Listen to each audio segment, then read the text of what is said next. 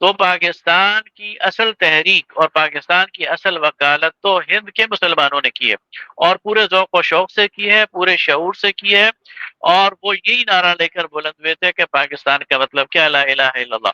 اس لیے پاکستان کے آئیڈیا کو ہند کے مسلمانوں نے ریجیکٹ نہیں کیا بلکہ پروموٹ کیا۔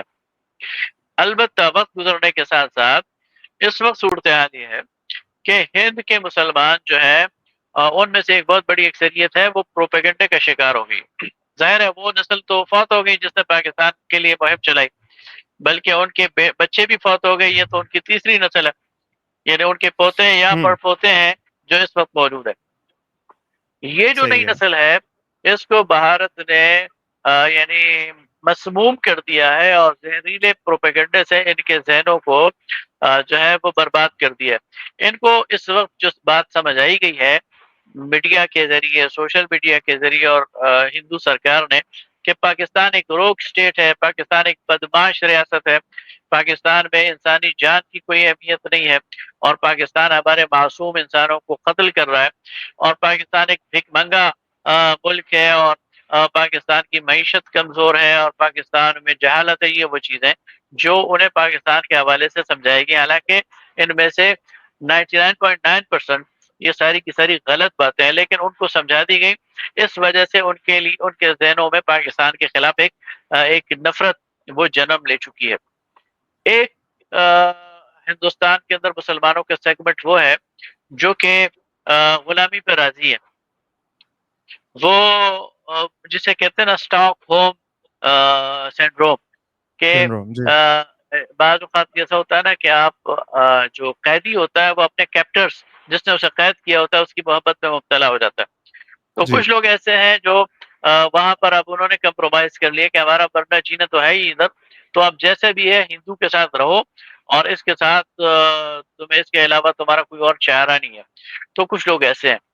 تو یہاں بہرحال ہمیں ہندوستان کے مسلمانوں کی اس نفسیاتی کیفیت کو، اس کا انالیسس کرنا چاہیے، اس کا گہرا تجزیہ کرنا چاہیے، اور ہم انہیں ملامت نہیں کر رہے۔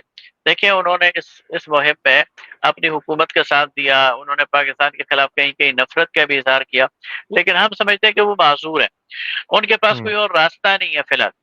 اور اس ٹھیک ہے۔ میں ایک بہت بڑی وجہ ہندوستان کے مسلمانوں کی کوئی متفقہ لیڈرشپ نہیں ہے۔ جی۔ وہاں مسلمان جو ہے نا وہ منتشر ہیں، وہاں مسلمان مثلا ایک طرف جمعیت علماء ہند ہے، وہ انہیں مسلسل یہ سبق پڑھا رہی ہے کہ مسلمان اور ہندو ایک قوم ہے، اور مسلمانوں کو ہندوؤں کے ساتھ مل کر گزارا کرنا چاہیے۔ پہلے وہ کانگریس کی بی ٹیم تھی، اب انہوں نے بی جے پی کے ساتھ ایک ورکنگ ریلیشن شپ بنا لی ہے۔ دوسری طرف وہ لوگ ہیں مثلا جماعت اسلامی ہند ہے، جو کہ سیاست میں اس طرح سے حصہ نہیں لیتی، جو کہ الیکشن میں حصہ نہیں لیتی، وہ صرف دعوت اور اصلاح اور خدمت کا کام سر انجام دے رہی ہے، اس لیے ہند کی سیاست سے تقریباً ارریلیونٹ اور آؤٹ ہے۔ تیسری طرف وہاں اویسی برادران ہیں، اسد الدین اویسی ہیں، یا ان کے بھائی ہیں، یا ان کی فالوورز ہیں۔ یہ وہ لوگ ہیں جو مسلمانوں کے الگ تشخص کی بات کرتے ہیں، اور ہندوؤں کو للکارتے بھی ہیں، انہیں کہتے ہیں کہ جس طرح جتنا ہند تمہارا اتنا ہی ہمارا بھی ہے، اور ہم کہیں نہیں جائیں گے، ہم یہی رہیں گے۔ بلکہ اکبر اویسی کے تو میں نے کچھ کلپ سنے، وہ یہاں تک کہتے ہیں کہ ہم ایک اور پاکستان بنا لیں گے اگر تم نے ہمیں زیادہ تنگ کیا۔ تو یہ بھی ایک وہاں پر لہر موجود ہے۔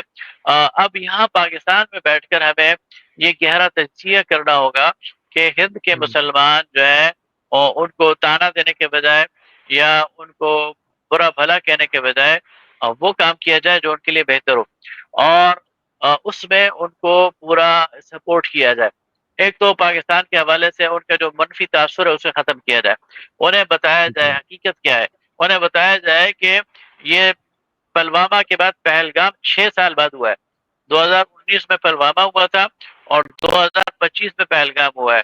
اگر بالفرض پاکستان نے یہ نہیں کیا، لیکن اگر پاکستان اس میں ملوث بھی ہے تو چھٹے سال، جبکہ ہندوستان روزانہ ہمارے ہاں یہ حرکتیں کر رہا ہے، کبھی بی ایل اے کی صورت میں، بلوچ لبریشن آرمی کی صورت میں، کبھی طالبان کی صورت میں۔ ابھی آپ بھولے تو نہیں ہے نا جعفر ایکسپریس کے ساتھ انہوں نے کیا نہیں۔ کیا؟ تو وہ تو ہر تیسرے دن پاکستان کے اندر یہ جو کلبھوشن یادو پکڑا ہے، اس نے اپنی زبان سے اگلا ہے کہ ہم بی ایل ایل کو بھی سپورٹ کرتے ہیں، ہم طالبان کو بھی سپورٹ کرتے ہیں، اور ہم یہ ساری دہشت گردگی کی کارروائیاں ہیں یہ کرواتے ہیں۔ اس سے آپ اندازہ لگائیں کہ یہ بھارت کے مسلمانوں کو سمجھانے والی بات ہے کہ اگر آپ اپنی گورنمنٹ کو یہ لائسنس دے رہے ہیں نا کہ وہ پہلگام کی صورت میں یہ اختیار رکھتا ہے کہ پاکستان کو ٹارگٹ کرے، تو پاکستان تو پھر روز انہیں ٹارگٹ کرے گا. صحیح. اس لیے کہ جو پھر اختیار ان کے پاس ہے وہ تو پھر ہمارے پاس بھی ہے نا. پھر تو جعفر ایکسپریس کے بدلہ بھی ڈائریکٹ ہمیں بھارت سے لے لینا چاہیے. پھر تو ہر خودکش بمبار کا بھی ڈائریکٹ بدلہ ہمیں بھارت سے لے لینا چاہیے. تو کیا اس طرح پھر یہ دونوں دیش آپس میں رہ سکیں گے؟ پھر کیا ادھر امن ہو سکے گا؟ تو یہ وہ چیز کبھی ہے نہیں. جو بھارت کے مسلمانوں کو سمجھانی چاہیے. صحیح ہے سر. اسی ٹو نیشن تھیوری کے اوپر جو آپ بات کر رہے تھے کہ ابھی بھی انڈیا کے اندر مسلمز جو ہیں وہ کمزور ہیں. میں نے جو کچھ باتیں آپ سے کی وہ وداؤٹ اینی ریفرنس نہیں تھی. میں نے ابھی ڈسکشن کے دوران ہی کتاب نکالی کہ عزیز کی دا مرڈر آف ہسٹری میں نے یہ باتیں پڑھی تھی. ٹھیک ہے, آئی ڈونٹ نو آپ نے ہوپ سو پڑھی ہوگی. تو اس کے اندر یہ بھی بتایا گیا کہ سید احمد خان صاحب جو تھے وہ ایسٹ انڈیا کمپنی کے ہی ملازم تھے. ایون جو اس ٹائم کے سب سے بڑے بڑے انٹلیکٹ تھے, مرزا غالب صاحب, مومن صاحب, یہ سب بھی انہی کے سٹائپنڈ پہ جی رہے تھے. اور انہوں نے ٹو نیشن تھیوری پریزنٹ نہیں کی, واللہ عالم. ٹھیک ہے, اور اسی میں لکھا تھا کہ ابوالعلا مودودی صاحب بھی اس چیز کے اگینسٹ تھے. واللہ عالم, میں آپ کو وہ نہیں کر رہا کہ چونکہ ہمیں پاک اسٹڈی بھی پڑھائی گئی ہے, کچھ فیکٹ اور فکشن کا کچھ نہ کچھ جو ہے امتزاج ہمارے پاس جو ہے اس طرح کا موجود ہے. اور وار آف پرسپیکٹو سر, آپ جو ہے نا وہ یہ کہ اگر ہم جعفر ایکسپریس کی بات کریں تو وہ پھر ممبئی حملوں کی باتیں پھر وہ شروع کر دیتے ہیں. یہ ہم کبھی کسی پوائنٹ پر ایگری تو ہم کر نہیں کبھی پائیں گے کہ یار ہم کہیں گے ہم پاکستانیوں نے نہیں کیا اور وہ کہیں گے کہ بھائی انڈینز نے گھس کے نہیں مارا. تو اس کنفلکٹ کا کبھی حل کبھی نکلے گا؟ ہسٹری تو ہمیشہ اسی طرح سے خراب ہوتی رہے گی, جیسے ابھی آج وہ کہہ رہے ہیں کہ ہم جیت گئے, ہم کہہ رہے ہیں ہم جیت گئے. اصل میں جو ہسٹری ہے نا وہ تو ظاہر ہے کہ جو نیوٹرل پرسپیکٹو ہے اسی سے اس کو دیکھنا چاہیے. آپ نے ٹھیک جس ہے. کتاب کا حوالہ دیا ہے اس نے ہسٹری کو ڈسٹارٹ کیا ہے. اس نے اچھا. ہسٹری کو اپنے نقطۂ نظر سے اس کے اندر یعنی کرپشن کی ہے, اس کو غلط انداز میں پیش کیا. یہ بات صحیح ٹھیک ہے ہے. کہ سر سید احمد خان انگریزوں کی طرف جھکاؤ رکھتے تھے اور اس پہ ہم ان پہ تنقید کرتے ہیں, لیکن جی. مسلمانوں کے حوالے سے ان کا ایک بالکل واضح موقف تھا جو میں نے آپ کے سامنے رکھ دیا. اور یہی ٹھیک حال ہے. سید ابوالعلا مودودی کا بھی ہے. اس لیے یہ جو آپ کہہ رہے ہیں نا کہ اس وقت ہندوستان اور پاکستان, دیکھیے جی یہ تو ہندوستان کے لوگوں کو سوچنے کی بات ہے نا. انہوں نے اپنے اوپر ایک ایسا وار ہسٹیریا والا ایک شخص اپنے اوپر مسلط کیا ہوا ہے خود اپنی آزاد مرضی سے, جی. جو کہ اپنے پولیٹیکل گینز کے لیے یہ ڈرامے کرتا رہتا ہے. ابھی بہار کا الیکشن آنے والا ہے اور مودی صاحب کی یہ ہمیشہ سے اسٹریٹجی رہی ہے کہ جب بھی کوئی الیکشن قریب ہوتا ہے تو اس الیکشن کو جیتنے کے لیے صحیح وہ بات ہے. پاکستان کے خلاف کوئی اسٹنٹ کھڑا کر دیتے ہیں. ہم جب چھوٹے تھے نا 1986 میں اندرا گاندھی کا مرڈر ہوا ہے, تو ہم اس وقت کالج میں تھے اور اسکول میں تھے. تو ہمیں بعض اوقات یہ خبریں ملنے کیوں ملتی تھی کہ اندرا گاندھی پر جب بھی کوئی سخت وقت آتا ہے نا اور وہ کوئی مشکل فیس کرتی ہے, کسی پولیٹیکل کرائسس میں آ جاتی ہے, تو وہ اخبار میں بیان دے دیتی ہے یا شور مچانا شروع کر دیتی ہے کہ پاکستان ایٹم بم بنا رہا ہے. تو لوگ وہ کرائسس چھوڑ کر پاکستان کے پیچھے پڑ جاتے ہیں. تو صحیح. یہی حال مودی سرکار کا بھی ہے کہ جب اسے الیکشن فیس ہوتا ہے, جب اسے کوئی انٹرنل کرائسس فیس ہوتی ہے, تو یہ پاکستان کی طرف توجہات کو موڑ دیتے ہیں اور وہ لوگ اس طرف ہو جاتے ہیں اور یہ اپنا الو سیدھا کر لیتے ہیں. یہ اس اصل میں مینٹلٹی سے چانکیہ کی نکل آئیڈیالوجی ہے. چانکیہ کی آئیڈیالوجی ہے اصل میں کہ کامن ایک دشمن رکھو اندرونی اتحاد جی بنانے کے لیے. امریکہ بھی یہی کرتا ہے نا. جی پہلے ایک کامن دشمن رشیا تھا, رشیا تباہ ہو گیا, اب تمہارا کامن دشمن جو ہے مسلمان ہے. اندرونی اتحاد بنانے کے لیے نا یہ لوگ اس طرح کی جی جی حرکتیں جو ہے وہ کرتے رہتے ہیں. خیر سر آگے بڑھتے ہیں اور تھوڑا سا ہم اس کو لے کر جاتے ہیں تھوڑا کمپلیکس لیول پہ. غزوہ ہند سر ایک ایسا اسپیکٹ ہے, ایک ایسا ٹاپک ہے جو کہ ڈیبیٹیبل ہے. ٹھیک ہے, یعنی جو اس پہ یقین رکھتے ہیں وہ تو بہت کنوکشن کے ساتھ یقین رکھتے ہیں, اور جو اس کو نگیٹ کرتے ہیں وہ بھی بہت کنوکشن کے ساتھ نگیٹ کرتے ہیں. تھوڑا ہسٹری یہ کہ 6 اٹیمپٹ ہوئی ہیں انڈیا کے اوپر. 711 یا 712 میں جو انویژن تھی محمد بن قاسم کی, وہ چھٹی انویژن تھی, اور سب سے پہلی انویژن حضرت عمر کے دور میں ہوئی تھی مکران میں, جس کو بلوچستان, حالیہ بلوچستان جس کو کہا جاتا ہے. ٹھیک ہے, تو 6 انویژنز پہلے ہو چکی تھی اور پاکستان جو ہے انہی انویژنز کا ایک بائی پروڈکٹ ہے.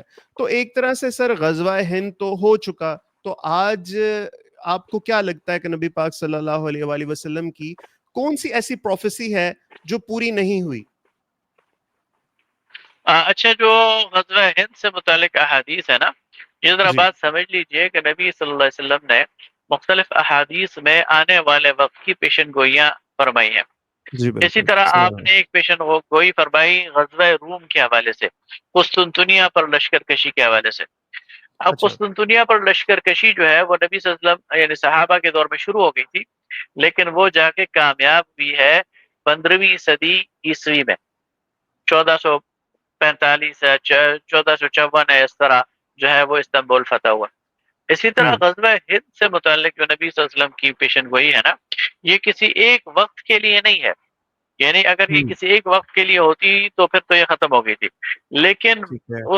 ان تمام احادیث کے جب ہم جائزہ لیتے ہیں تو لگتا یہ ہے کہ یہ نبی صلی اللہ علیہ وسلم نے ہر اس دور کے لیے کی ہے کہ جب ہندوؤں اور مسلمانوں کا مقابلہ ہوگا، تو اس میں اگر مسلمان ان شرائط کو پورا کریں گے جو اسلامی جہاد کی شرائط ہیں، تو اللہ تعالیٰ کی تائید و نصرت ان کے ساتھ رہے گی اور غلبہ انہیں ملے گا. نہیں تو ہے کیا ہو گیا ہے یا ہونا ہے ابھی ابھی یہ چیز؟ نہیں نہیں، جب بھی جتنی بار بھی 10 بار 100 بار 1000 بار جتنی بار بھی مسلمانوں اور ہندوؤں کا مقابلہ ہوگا، اس میں اللہ تعالیٰ ہاں مسلمانوں کو فتح دے گا. تو وہ غزوہ ہند ہی ہوگا, یعنی بشرط ابھی یہ جو ہوا یہ وہ غزوہ غزوہ ہند ہے. ہندی تھا. جی جی بالکل، اس کا ایک ایپیسوڈ سمجھ لیں. تو قسطوں میں ہو رہا ہے غزوہ ہند, یوں کہہ لیں. جی بالکل ایسا ہی تو پھیلا ابھی ہوا ہے. یہ چلے پھر ایک آپ تاریخی پروفیسی, تسلسل ہے. ایگزیکٹ پروفیسی کیا ہے کہ ہم یعنی مسلمز کسی دن ایک اکھنڈ بھارت کے اوپر ہمارا قبضہ ہو جائے گا, یہ ہے پروفیسی کے اندر, کیا ہے اس کے اندر سر؟ پروفیسی یہ نہیں ہے، پروفیسی یہ ہے کہ مسلمان آپ صلی اللہ علیہ وسلم نے فرمایا کہ 2 لشکر ایسے ہیں جن کے ساتھ اللہ کی مدد ہے. ایک ٹھیک ہے. وہ جو ہند پر حملہ کرے گا، اور ایک وہ جو عیسیٰ ابن مریم کا ساتھ دے گا. ایک اور روایت میں آتا ہے کہ حضرت ابو ہریرہ نے فرمایا کہ اگر مجھے موقع ملا غزوہ ہند کا اور میں اس میں مارا گیا تو شہید ہو جاؤں گا، اور اگر بچ گیا تو آزاد ہوں گا. تو ان سے یہ اندازہ ہوتا ہے کہ وہ لشکر جو ہند پر حملہ کریں گے ان کے ساتھ اللہ تعالیٰ کی تائید و نصرت ہوگی. ان پر جو ان کے اس میں مارے جائیں گے وہ ظاہر شہید ہوں گے، جو بچ جائیں گے وہ غازی ہوں گے. یہ 10 دفعہ ہو، یہ 100 دفعہ ہو، یہ 1000 دفعہ ہو، یہ سب کے لیے یہ خوشخبری موجود ہے. یعنی یہ کوئی خاص ایک ایونٹ نہیں ہے, یہ آپ نہیں، کہنا ایک چاہ رہے ایونٹ ہیں؟ نہیں، ایک ایونٹ نہیں. اچھا, یہ ایک جنیرک سٹیٹمنٹ ہے کہ جب بھی جی ہاں بالکل، عمومی ہدایت. صحیح ہو گیا. تو سر کیا اسی سے ریلیٹڈ ہوگا ملحمۃ العظمیٰ کا ایونٹ بھی سارا کا سارا, یا یہ اس سے دیکھیں علیحدہ ہوگا؟ اصل میں جو فتن کا باب ہے احادیث میں، جس میں جی مستقبل کے حوالے سے پیشن گوئیاں کی گئی ہیں، اس میں جنگوں کی بات کی گئی ہے، ملحمہ کی، یا اس میں عیسیٰ ابن مریم کے نزول کی بات کی گئی ہے، یا اس میں جی. مہدی کے آنے کی بات کی گئی ہے. اصل میں ان سب کو ہم اکٹھا دیکھ لیتے ہیں ایک بریکٹ میں. یہ ساری جی چیزیں ایسا نہیں ہے کہ ایک ہی وقت میں ظہور پذیر ہوں گی. ہو سکتا ہے کہ ان کے درمیان ہزاروں سال کا وقفہ ہو، ٹھیک ایک ہے. چیز اور دوسری چیز کے درمیان. حدیث نے تو بیان کر دیا، لیکن ٹائم لائن نہیں بنایا بیان کی کہ کس وقت کیا ہوگا. تو وہ ٹھیک جو ہے. مذہب عظمیٰ ہے وہ ضروری نہیں کہ وہ اس وقت پیش آ جائے. ہو سکتا ہے 50 سال بعد آئے، ہو سکتا ہے 5 سال بعد آئے، ہو سکتا ہے 50,000 سال بعد آ جائے. یہ ایک پینوراما ہے، پورا اسپیکٹرم ہے جو پھیلا ہوا ہے قیامت تک کے لیے. تو اس پہ یہ سارے ایونٹس آتے رہیں گے، اور ان کے درمیان ہو سکتا ہے بہت زیادہ گیپ بھی ہو. تو ان حدیثوں کو سمجھنے کے لیے ہمیں بہرحال یہ دیکھنا ہوگا کہ یہ مستقبل میں اس میں کوئی ٹائم لائن نہیں دی گئی. ٹھیک ہے. بٹ آپ کا کوئی اندازہ نہیں ہے, جیسے ڈاکٹر اسرار رحمت اللہ فرمایا کرتے تھے کہ میرے اندازے کے مطابق 15 صدیاں اس امت کی عمر ہے, اور شاید یہ صدی شاید آخری ہو. تو آپ نہیں کا نہیں، کوئی یہ پرسپیکٹو ہے کہ؟ اصل میں جی ڈاکٹر اسرار صاحب کو اللہ تعالیٰ ان کی مغفرت کرے. تو جی یہ نہ صرف وہ بلکہ آج بھی بہت سارے لوگ ہمیں ایسی بہت ساری باتیں بتاتے رہتے ہیں. میرے خیال میں یہ حدیث کو سمجھنے کا درست طریقہ نہیں ہے کہ ہوں ہم اس کو ٹائم باؤنڈ کر دیں، اس لیے کہ ٹائم باؤنڈ نہ اللہ کے رسول نے کیا ہے تو ہم کیا کر سکتے ہیں.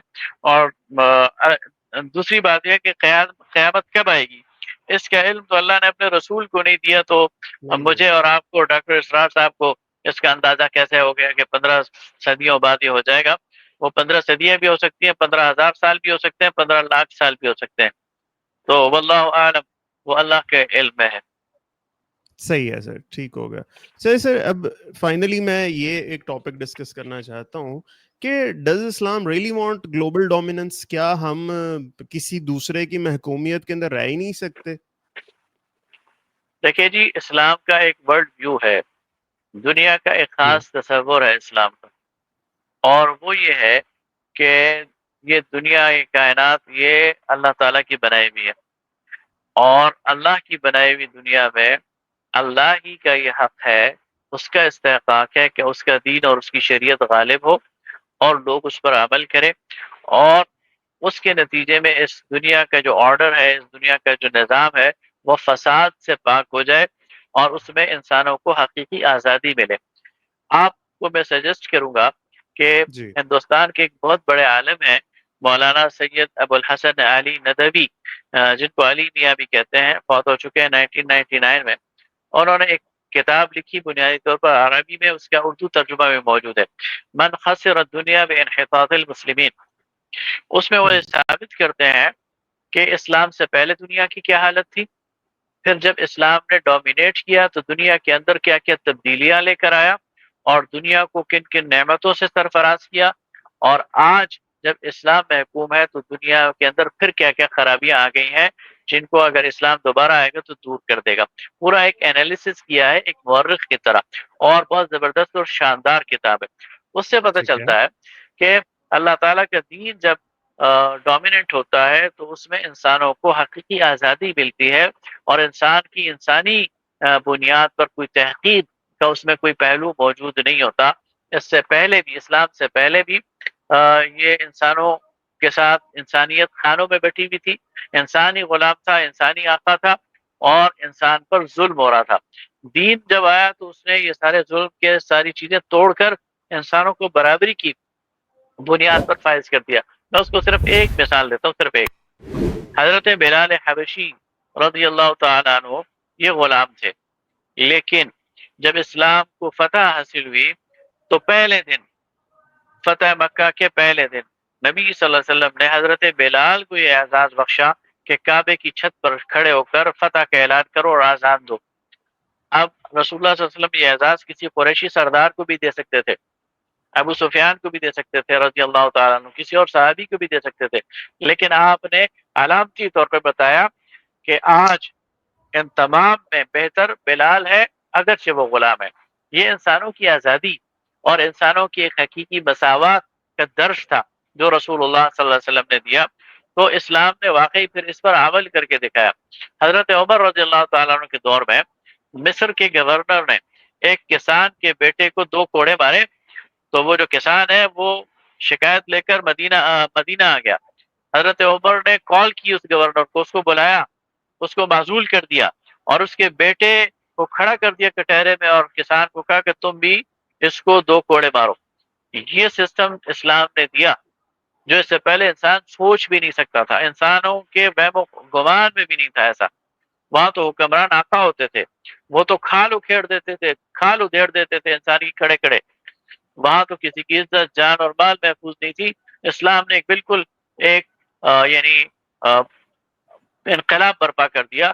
تو اللہ کا دین جب بھی غالب ہوگا انسانیت کے لیے خوشخبری لے کر آئے گا، اور انسانیت کے لیے سکون اور اطمینان لے کر آئے گا۔ سر یہ باتیں جو ہے نا، مطلب پدرم سلطان بود والی سن کر بندہ بہت فیسینیٹ ہوتا ہے، نو ڈاؤٹ، مگر میں جب دیکھتا ہوں ہسٹری کو، جب بھی ہم دیکھیں نا سر، ہم نے کوئی اگزامپل تو کریٹ نہیں کی، نہ پاکستان کے اندر کے اسلامک اسٹیٹ کیسی ہوتی ہے، اور ہم نے بہت زبردست رول آف لا کر دیا ہو۔ دیگر علماء کہتے ہیں کہ ہمارا آئین تو منافقت کا پلندہ ہے، ٹھیک ہے؟ تو ہم جب یہ چیز اسٹیبلش کر لیں تب ہم گلوبل ڈومیننس کی بات کریں، اور صرف اب کی بات چھوڑ دیں۔ ہم اگر اپنی پریویس ہسٹری دیکھیں، حضرت عثمان علیہ السلام یا پھر حضرت علی علیہ السلام، ان کی شہادتوں کے بعد سے جو سلسلہ آگے شروع ہوا ہے بنو امیہ بنو عباس کا، ابو العباس صفا نے تو پورا وہ قبروں سے نکال کے کوڑے مارے ہیں لاشوں کو, اور پھر ایک جنگ و جدل کی ایک بڑی ڈارک ہسٹری ہے جو ہم تک آ کر سر پہنچی ہے. ہم نے, مجھے بتائیں حضرت عمر کے بعد کس دور میں کون سی ایسی کوئی ایگزامپل ہم نے کریٹ کی ہے کہ ہم کہیں کہ یار بہت زبردست ہمارا یہ دور گزرا ہے اور ہم اس کو دوبارہ ری اسٹیبلش کر سکتے ہیں. ہم تو کس قدر میلوں کوسوں دور ہیں اس آئیڈیل قسم کی اسٹیٹ سے, تو ہم کیوں گلوبل ڈومیننس کے بارے میں سوچتے رہتے ہیں, بتائیے. اچھا, سب سے پہلی بات تو یہ ہے کہ اگر آپ دیکھ لیں نا جو خلفائے راشدین کا دور ہے, جیسے جی آپ 30 سال سمجھ لیں, تو جی کم 30 از کم سال ہے. 30 سال تک تو اسلام نے واضح طور پر وہ مکمل عملی طور پر دنیا کو دکھا دیا, اور یہ کافی ہے دنیا کے سمجھنے کے لیے کہ یہ قابل عمل نظام ہے. اس کے بعد 1200 سال تک مسلمانوں کی حکومت رہی ہے.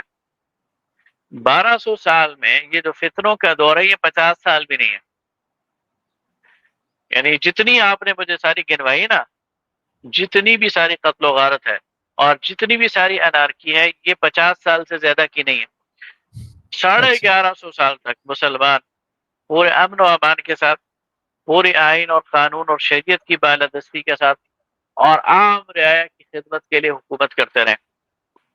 تو اگر 1200 سال میں صرف 50 سال کا آپ پرسنٹیج نکالیں گے تو یہ تو 2-3-4% بھی نہیں نکلے گا. تو اتنا ہیومن ایرر کو تو آپ موقع دینا کہ انسان اتنی غلطی تو کر سکتا ہے.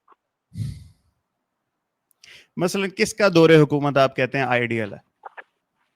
دیکھیں نا جی, بنو عباس کا دور جو ہے, مثلا جو ہارون الرشید ہے, پھر اس کے بعد اس کا بیٹا مامون الرشید ہے, اس کے بعد پورا 500 سال تک وہ رہے. پھر خلافت عثمانیہ 625 سال تک قائم رہی. یعنی اس میں ظاہر غلطیاں ہوئی ہیں, کمیاں کوتاہیاں ہوئی ہیں, 100% کسی کو ہم مارکس نہیں دیتے, لیکن بحیثیت مجموعی اسلام کا قانون غالب رہا ہے. یعنی یہی آپ کو مثال سلطان مراد کی تو یاد ہوگی نا, کہ اس نے ایک دن غصے میں آ کر اپنے ایک جو معمار تھا, آرکیٹیکٹ تھا, اس کا ہاتھ کاٹ دیا. اسے کوئی بلڈنگ پسند نہیں آئی, لیکن پھر وہی کٹہرے میں کھڑا ہوا اور اپنا ہاتھ اس نے پیش کیا کہ میرا ہاتھ کاٹ دو. ٹھیک ہے, یہ مثالیں آپ کہاں سے لائیں گے؟ تو بہرحال مسلمان حکمرانوں نے بحیثیت مجموعی بہت اچھا پرفارم کیا. ٹھیک ہے یعنی بادشاہتوں اور ملوکیت کے باوجود ہم انہیں 100% مارکس نہیں دیتے, لیکن دنیا کے موجود نظاموں میں مسلمانوں نے بہت شاندار پرفارمنس دی ہے, اور وہ جو آپ بات کر رہے ہیں وہ 2-3% سے زیادہ نہیں ہے. چلیں ٹھیک ہے, ڈیبیٹیبل ٹاپک ہے, اس پہ میں پوری آپ کے ساتھ لمبی پوڈ کاسٹ کر سکتا ہوں, بٹ چونکہ جی ضرور ضرور ضرور. ہمارا سبجیکٹ نہیں ہے, ٹھیک ہے اس لیے. اور نہیں بھائی صحیح. کچھ مجھے یہ بھی ہوتا ہے کہ یار میرا بلڈ پریشر تھوڑا ہائی نہ ہو جائے کیونکہ بہت غصہ دلانے والی ہسٹری ہے ہماری, بہت زیادہ, جسے ہم نا سر ود ڈیو رسپیکٹ بہت زیادہ اصل میں پتہ ہے گلوریفائی کیا کر کے. فہد بھائی, جی نہیں فہد بھائی, جی ویڈیو ڈسٹرکٹ مسئلہ پتہ ہے کیا, جی جی ہم اپنی ہسٹری کو ہم نے سرے سے اسٹڈی نہیں کیا. ہم نے محمد علی مرزا والا کام کیا ہے. میں سوری ٹو سے اس کا ریفرنس دے رہا ہوں, میں اس طرف جانا نہیں چاہ رہا. ٹھیک ہے کہ دیکھیں ہماری بہت عالیشان تاریخ ہے ہمارے علماء فقہا کی, انہوں ٹھیک نے ہے ہزاروں لاکھوں صفحات لکھے ہیں. ان میں سے اگر کوئی ایک چیز غلط ہے اسے اس نے ہائی لائٹ کر دیا ہے, تو اس کے نتیجے میں ان باقی کی ان ٹھیک کی ہے جو ہزاروں چیزیں ہیں وہ دریابرد ہو جاتی ہیں. ٹھیک ہے مثلا وہ مولانا اشرف علی تھانوی رحمہ اللہ, وہ بہت بڑے مزکی اور بزرگ رہے ہیں, اور انہوں نے سینکڑوں کتابیں لکھی ہیں, ہزاروں صفحات ہیں. بہت ان کے ایک مسئلہ کہ ان کے کسی شاگرد نے انہیں لکھا ہے اشرف علی رسول اللہ, انہوں نے اس کے خواب کی تعبیر بتائی, اس نے وہ ہائی لائٹ کر کے ان کے سارے کیے کرائے پہ پانی پھیر دیا. ہماری ہسٹری کے ساتھ یہ ہو رہا ہے کہ وہ جو چند چیزیں ہیں نا انہیں اتنا میگنیفائی کر دیا گیا کہ ان کے نتیجے میں اسلام کی جو شاندار ہسٹری ہے اس کو ایک تو پس منظر میں ڈال دیا گیا, اور دوسرا یقین دلایا گیا کہ تمہاری ہسٹری تو یہی ہے جو ہم تمہیں بتا رہے ہیں. یہ ہے ڈسٹورشن. تو اس میں بھی علماء کا قصور ہے نا. چلے ایک ایلیمنٹ نیگیٹو تو آ گیا. میں ویسے وہ انجینئر صاحب کے اسکول آف تھاٹ کو نہیں ہوں, نہ میں ان کو شوق سے کبھی سنتا ہوں, ٹھیک ہے, لیکن ہمارے علماء نے بھی ہمیں کبھی نہیں بتایا یار بیٹا یہ کتابیں ہیں یہ پڑھ لو تم ہیں, کچھ ایسا بھی ہمیں کچھ بتایا نا کبھی. یہ بات صحیح ہے آپ کی کہ ہر چیز موجود ہوتی ہے. آپ کو ایک ایسی اپنے نوجوان نسل میں دیکھیں عربی میں ایک مقولہ ہے کہ خذ ما صفا ودع ما قدر. آپ کے اندر اتنی ایبلٹی ہونی چاہیے کہ آپ اچھی چیز لے لو اور جو بری چیزیں اسے چھوڑ دو. آپ کے اندر ٹھیک ہے، سینس ہونا چاہیے کہ یہ ٹھیک ہے اور یہ غلط ہے. چھاننی آپ کی ٹھیک ہونی چاہیے. تو صحیح، آپ اپنے لوگوں کے اندر یہ صلاحیت اور یہ ایبلٹی پیدا کریں. ہم اگر ون سائیڈڈ چلیں گے نا تو خود اپنی تاریخ پر بدگمانی کے علاوہ اور کچھ پیدا نہیں کریں گے. صحیح ہے. میں نے انٹرویو کیا انڈیا کے ایک جرنلسٹ تھے، نیوزی لینڈ میں رہتے ہیں ویسے، اروند سہارن صاحب. وہ پاکستان وزٹ کرنے آئے تو انہیں کسی نے کہا کہ آؤ میں آپ کو نا تھیٹر لے کے چلتا ہوں. لاہور کے الحمرا تھیٹر میں غالباً وہ چلے گئے یا پتہ نہیں الفلاح میں چلے گئے. تو وہاں پہ جا کر انہوں نے وہ رقص و سرود کی محفل دیکھی اور کہہ رہے تھے کہ میرے دماغ میں اس وقت وہ بھاری برق میں الفاظ آ رہے تھے، اسلام کا کلا ہے اچھا. اور یہ پاکستان کا مطلب کیا، لا الہ الا اللہ، سامنے سب تھرک رہا تھا یہ سارا کچھ. تو سر مجھے یہ بتائیے ہاں. نا کہ کیا ہم نے کیا سوری ٹو سے کیا بغیرتی کی ہے اس کنٹری کے ساتھ جو ہم نے کیا ہے، اسلام کہہ کے اسلام کے نام پہ لیا ہے، مگر ہم کیوں نہیں کر پائے؟ کیا پرابلم ہے؟ سلوشن کیا ہے؟ یہ مجھے بتائیے. یہ اب آئے آپ اس پوائنٹ کی طرف جو اچھا موقع دیا آپ نے. میں اسے ایلیبوریٹ کرتا جی ہوں. جی آپ نے شروع میں ذکر کیا سید ابوالعلا مودودی کا. جی جی جی یہی اختلاف تھا سید ابوالعلا مودودی کو مسلم لیگ سے. ٹھیک. مولانا اچھا کیا؟ مودودی یہی بات کر رہے تھے کہ آپ پاکستان لینے تو جا رہے ہو لیکن آپ کے ارد گرد جتنے لوگ ہیں سارے سیکولر مائنڈڈ ہیں. مسلم ٹھیک ہے. قومیت اور مسلم نیشنلزم کے چکر میں یہ الگ ملک تو لے لیں گے لیکن ان ٹھیک کے ہے. اندر یہ صلاحیت نہیں ہے کہ یہ ایک اسلامی نظام تعلیم وضع کر سکیں. ان کے اندر یہ صلاحیت نہیں ہے کہ یہ ایک مسلم طرز سیاست وضع کر سکیں. ان بالکل کے ٹھیک اندر بات. یہ صلاحیت نہیں ہے کہ اسلامی طرز قانون وضع کر سکیں اور ایک اسلامی معاشرہ استوار کر سکیں. تو ہوگا کیا؟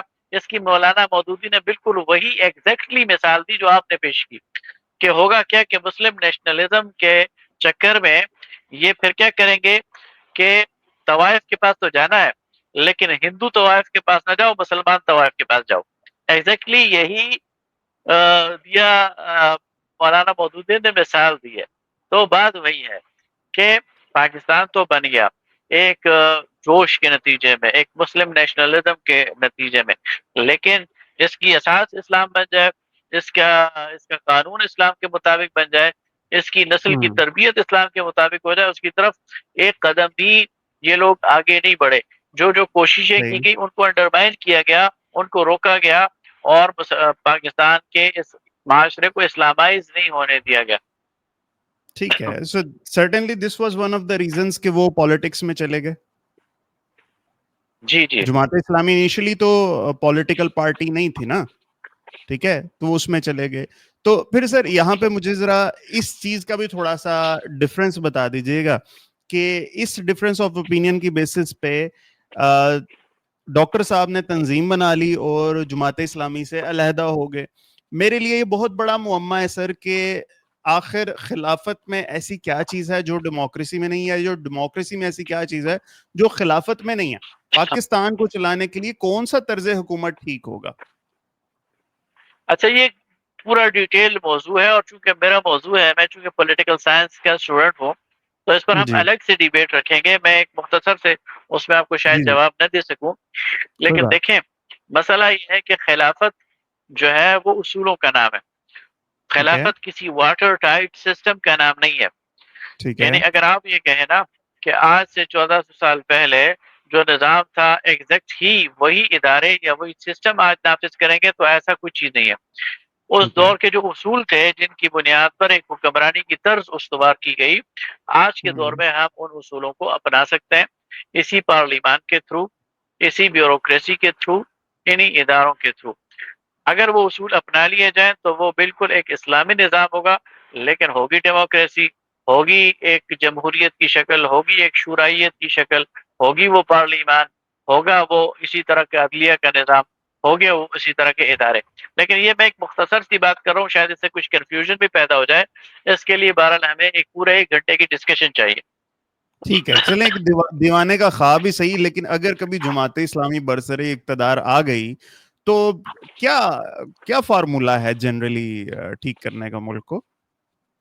دیکھیے جی، پاکستان کا جو آئین ہے بنیادی طور پر یہ ہمیں اساس فراہم کرتا ہے پاکستان کے اندر ایک اسلامی معاشرے کے قیام کی. ٹھیک پاکستان ہے. کے اندر جو قوانین بنے وہ اسلام کے مطابق ہوں. پاکستان کے اندر جو پارلیمان بنے اس کے لیے جو آرٹیکل کی دفعہ 62 اور 63 ہے اس کے مطابق پاکستان کے اندر ربا فری اکانومی. تو تقریباً تمام چیزیں پاکستان کے آئین میں موجود ہیں. دیکھیں اس میں آپ کو ایک مثال دیتا ہوں. دیگر جو مسلم ممالک ہیں مثلا ایجپٹ ہے، مثلا ترکیہ ہے یا کوئی اور ملک ہے، تو وہاں کا جو آئین ہے نا وہ سیکولر بنیادوں پر قائم ہے. وہاں ٹھیک اگر ہے. کوئی اسلامسٹ پارٹی اقتدار میں بھی آ جائے تو اس کے لیے بہت ساری رکاوٹیں ہیں، مشکلات ہیں، وہ اسلام پر عمل نہیں کر سکتے. ٹھیک پاکستان ہے. میں ایسی کوئی رکاوٹ اور مشکل نہیں ہے. پاکستان کا اچھا. آئین اور پاکستان کا بنیادی جو سٹرکچر ہے وہ 99% اسلام کے مطابق ہے. اس پر صرف عمل کرنے کی ضرورت ہے. پاکستان میں ابھی تک وہ قیادت نہیں آئی جو اس پر عمل کرے. اگر ایسی کوئی قیادت آئے گی جو جماعت اسلامی یا کوئی اور ہو تو یہ ملک پورا کا پورا اسلامائز ہو سکتا ہے. صحیح ہے سر. بہت چلیں کنسائز آنسر. وقاص بھائی بہت شکریہ سر آپ کی تشریف آوری کا. ٹھیک ہے, جو میرے دماغ میں سوالات تھے وہ میں نے ابھی بچا کے رکھے ہیں, کیونکہ وہ سوالات نہیں تھے, وہ ایٹم بم تھے, اور میں نے کہا چلو ایک ایک کے اوپر علیحدہ علیحدہ نا ایک ہم انشاءاللہ العزیز نیکسٹ ٹائم ہم سیریز کریں گے. Sir thank you so much for being with us. بہت شکریہ, بہت شکریہ.